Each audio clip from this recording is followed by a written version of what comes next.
Bom, furtos como de shampoos, chocolates, desodorantes são pequenos, mas não deixam de ser furtos. E muitas situações têm chegado até a justiça. Em alguns casos, em algumas ações, é possível pleitear a absolvição do réu, levando em conta o princípio da insignificância. Para entender melhor sobre este assunto, eu converso agora com o juiz da comarca de Joinville, João Marcos Buch. Muito obrigada pela presença. O que é exatamente o princípio da insignificância? De onde ele vem?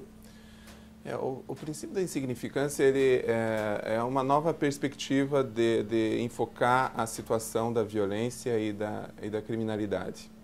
Na realidade, no Brasil, nós temos, e em vários países do mundo, nós temos aquela consciência coletiva de que é através da repressão e da penalização e do encarceramento de pessoas que nós vamos conseguir trazer aí uma pacificação social. No Brasil, nos últimos 10 anos, a população carcerária dobrou de 200 mil para 450, estamos quase em 500 mil pessoas encarceradas. As pessoas, então, acreditam que isso trará paz. Não está trazendo paz. A população carcerária tem aumentado e a violência continua existindo. Então, o princípio da insignificância, dentro desse contexto, ele é muito emblemático porque ele traz uma nova perspectiva da criminalidade. A partir do momento em que você verifica que a vítima não teve uma lesão muito grande, por exemplo, um estabelecimento comercial, uma loja de departamentos que teve ali subtraído um bem de R$10, R$8, um chocolate, uma garrafa de cachaça, alguma coisa assim.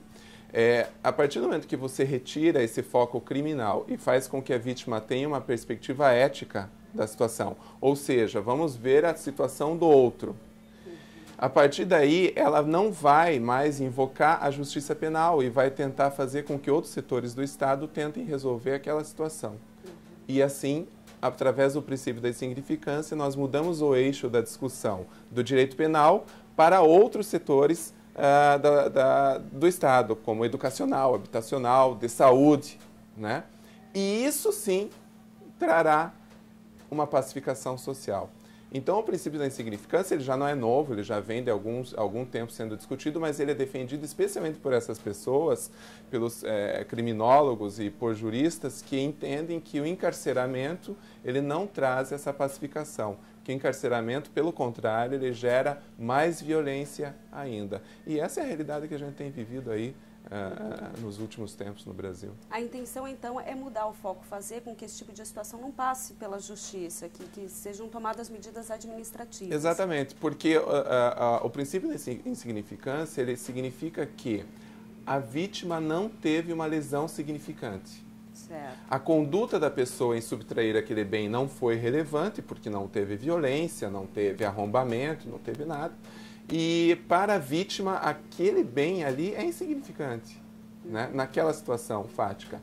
Não que isso não deva ser combatido e tratado e trabalhado, como eu disse, mas tirar do foco penal a vítima e a sociedade em geral perceber que não é através do encarceramento, da penalização, da estigmatização, do carimbo na testa de que essa pessoa é um criminoso, que ela vai se sentir confortável, em paz e segurança no futuro.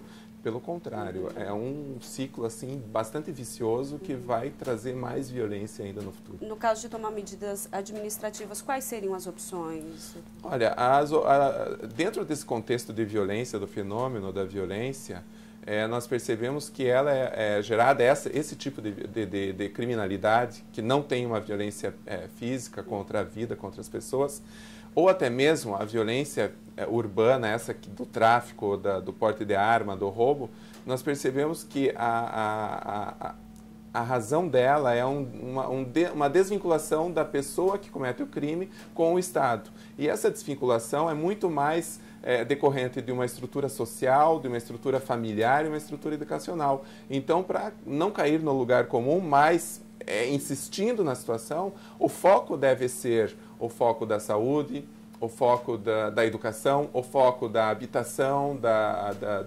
da regularização do bairro, da estética, da urbanização, do saneamento, todos esses mecanismos para que então sim tente-se evitar que essa pessoa passe a praticar esse tipo de crime. Uhum.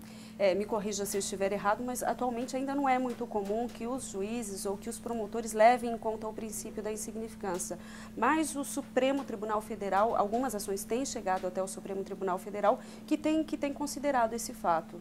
Exatamente, o Supremo Tribunal Federal. É lamentável que isso aconteça, que se use toda a máquina pública para chegar e para que o Supremo Tribunal Federal tenha que dizer o óbvio, que os crimes que as condutas que não implicam em uma lesão relevante para a vítima não devem ser considerados crimes.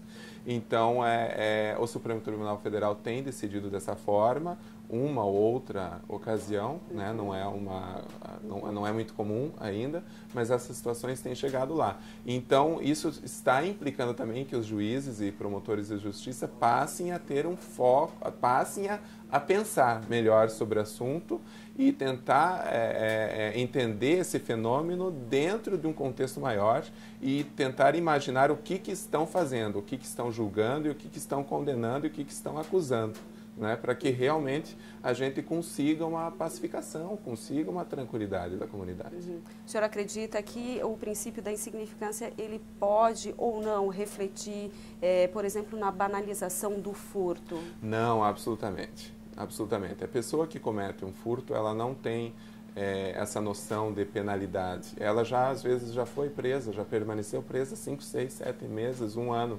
E isso não fez com que ela não praticasse mais o mesmo fato. Não há essa banalização. Mesmo porque, como eu falei, não é simplesmente se abandonar a situação e deixar por isso mesmo. A pessoa que subtraiu, ela tem que receber um acompanhamento social, pedagógico, psicológico, estrutural, e voltamos àquela velha situação de direitos básicos que todo cidadão deveria ter. Tá certo. Muito obrigada pela atenção do senhor, pela presença. Obrigado, eu que agradeço.